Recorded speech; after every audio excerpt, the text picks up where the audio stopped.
What is the difference between having a sales script alone versus a complete sales system?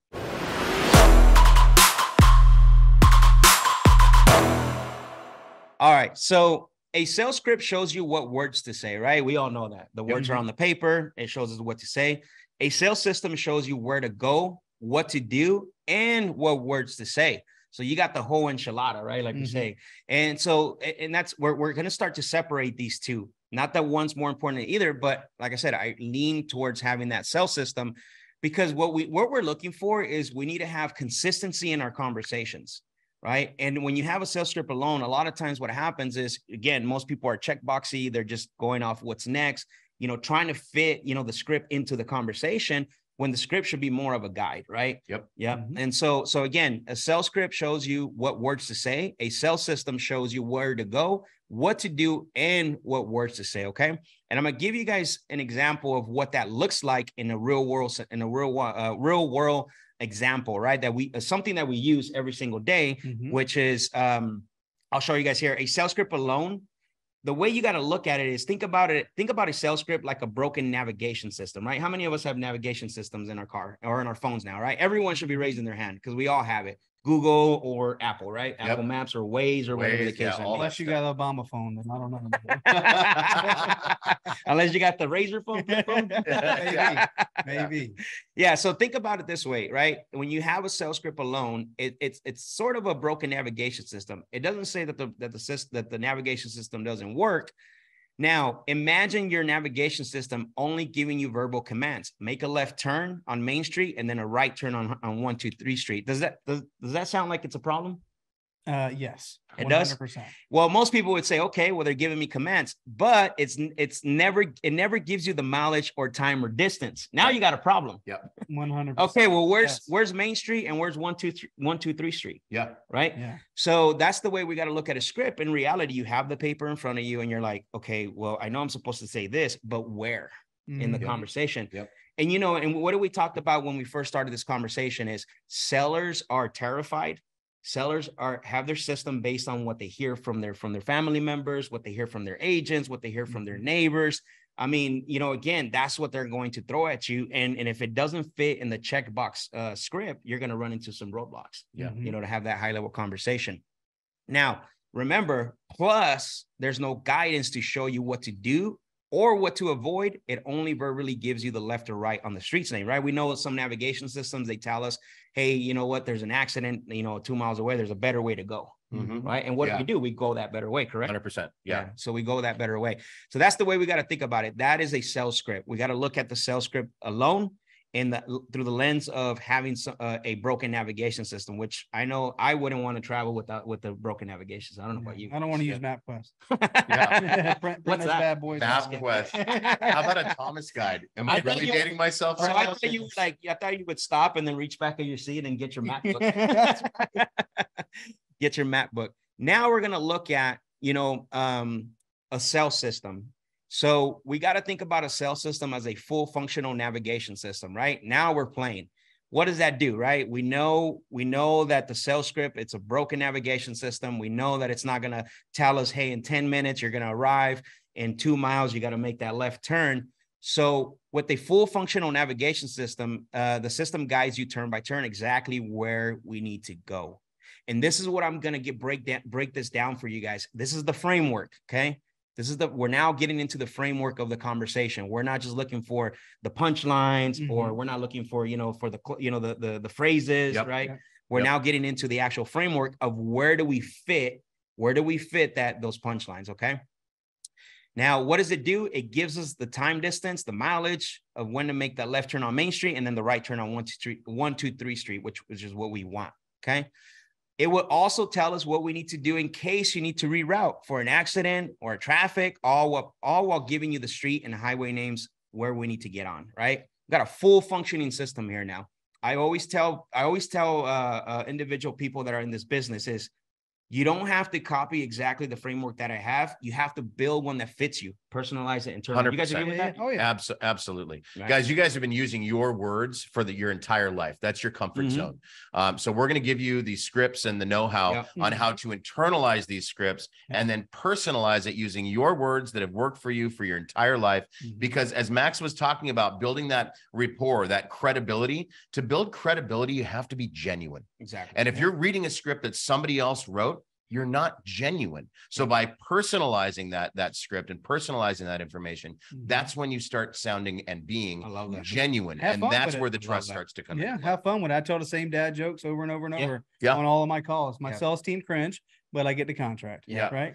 All right. So let's get into it. So now we've already separated, right? What a sales script alone is. We know it's again, a broken navigation system. Broken navigation system might work once or twice. You might get lucky, right? You might know the area really well, so you don't need time, you don't need directions, but we want to be running off a full-fledged, sales system that's a full functional navigation. We want to know where we're at in the conversation every single time. We want to know if it's time to disqualify or time to move on, because a lot of people get into convincing mode, right? Yeah. And that's what we're trying to get away from. We want to have genuine conversations, high-level conversations that turn into deals. So let's get into it. Again, so we all know we get leads, right? We have leads in our bucket, whether you're texting, whether you're cold calling, generating opportunities. The one thing you have to be careful with, especially for people that are getting inbound leads, if you have cold callers or you're doing PPC or you're doing, postcards, if you're generating your own cold call leads, you kind of have an idea, right, of what's in the notes. But I see this mistake happen a lot where, especially after building so many teams, like high-level teams, is they look at the notes and they say, oh, well, this guy says here, he's not ready for 90 days. I'm going to skip it. So the thing that you have to remember is no assumption allowed. No making any assumption decisions, because you are the only one that can qualify the lead to his highest potential, not a VA, not your texting service. You have to get them on the phone and either qualify them or disqualify them. How many times do we have to tell salespeople that, right? Yeah. No assumption allowed. Yeah. Yeah, that's a big thing. We used to we'll have a lead come in that's on an inbound lead, and we'll have them fill out their asking price, and the asking price may be $600,000, and the acquisitions rep will go and look at the property online. It's only worth $400,000. They go, you know what? I'm not going to call this person. They're crazy. I'm not even going to waste my time. There's no way I can talk this person down by $250,000 to create a spread for myself.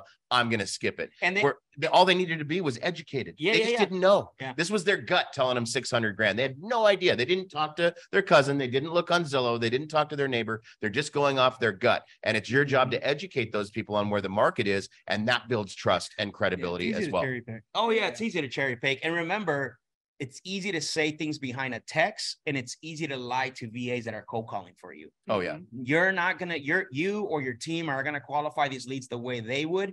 They're just generating opportunities. The tech system is just generating opportunities. Let's get these people on the phone. Let's not make an assumption decision based on what we're seeing, and let's move accordingly, right?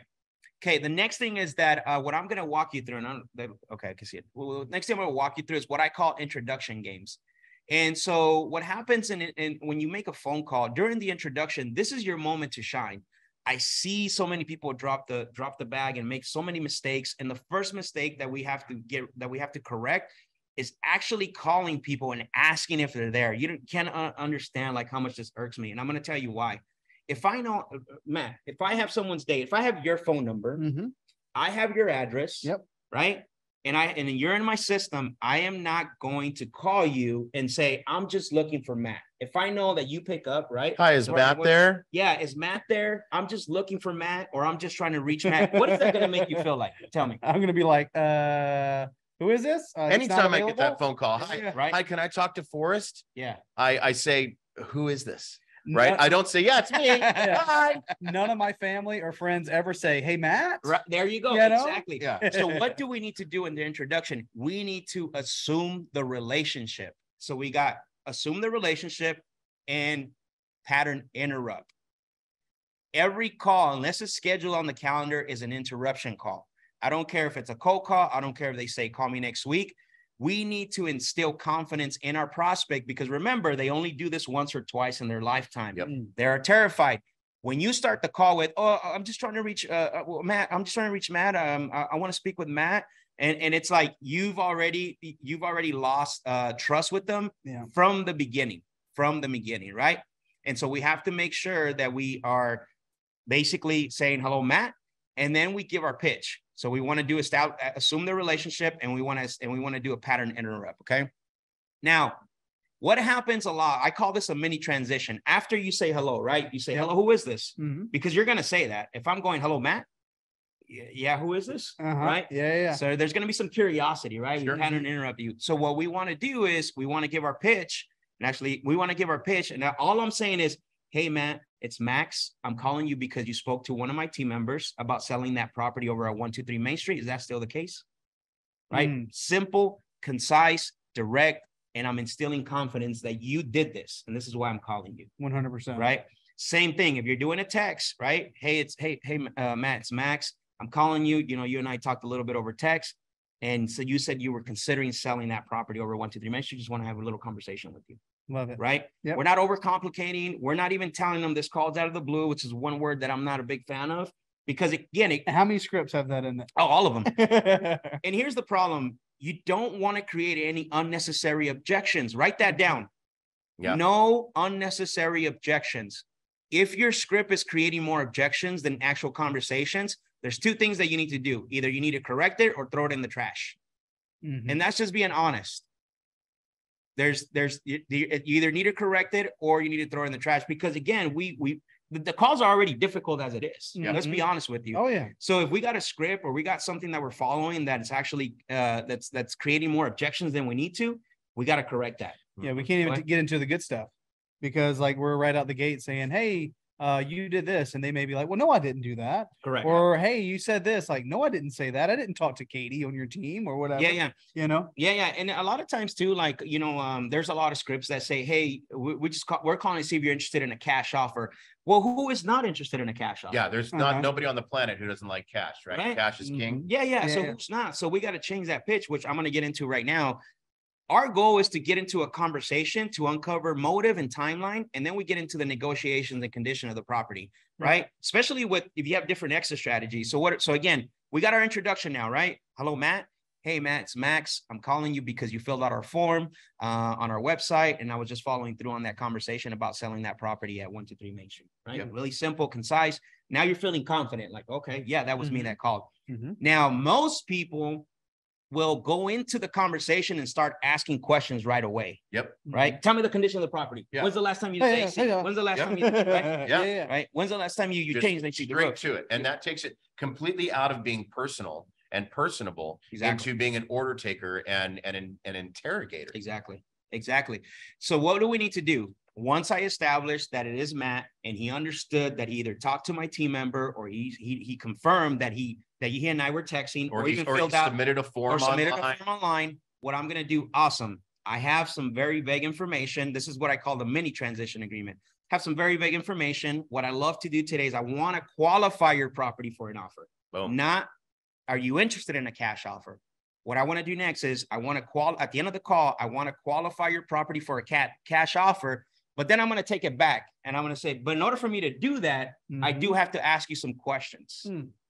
Right? What are we doing there? We're setting up now to go to a different route. Right. Because if you don't do that, I feel like, have you guys ever had a chance? Maybe you guys watching, have you ever talked to someone and maybe by like your third or fourth question, they get more and more frustrated? Yeah. And eventually you feel like you're losing on the call. Because you didn't do this transition. Because you didn't do the transition. And some people, and if you're going to do creative stuff, right? Whether it's subject to seller finance or even on Novation, you need a lot of information. You do. Like you need a lot of information. And you don't want to be over here being like, okay, well, is there a mortgage? Okay, so is there anyone living in the property? And like, by the time they just feel like they're just getting grilled with questions. If you're hitting me with that, why am I talking to you? I don't know who you are. Well, that's talking to you about my mortgage. Yeah. So right now where we're at, do you feel like right now where we're at, do you know for a fact that we have a prospect or a suspect right now where we're at right now? Well, what we do know is that they are the person that's on title, or the lead, the source, and that they are interested in selling. They're open to selling. They're open. That's already been qualified. Correct. And then what I do love what you did there is you didn't give them an opportunity to choose me. Yeah.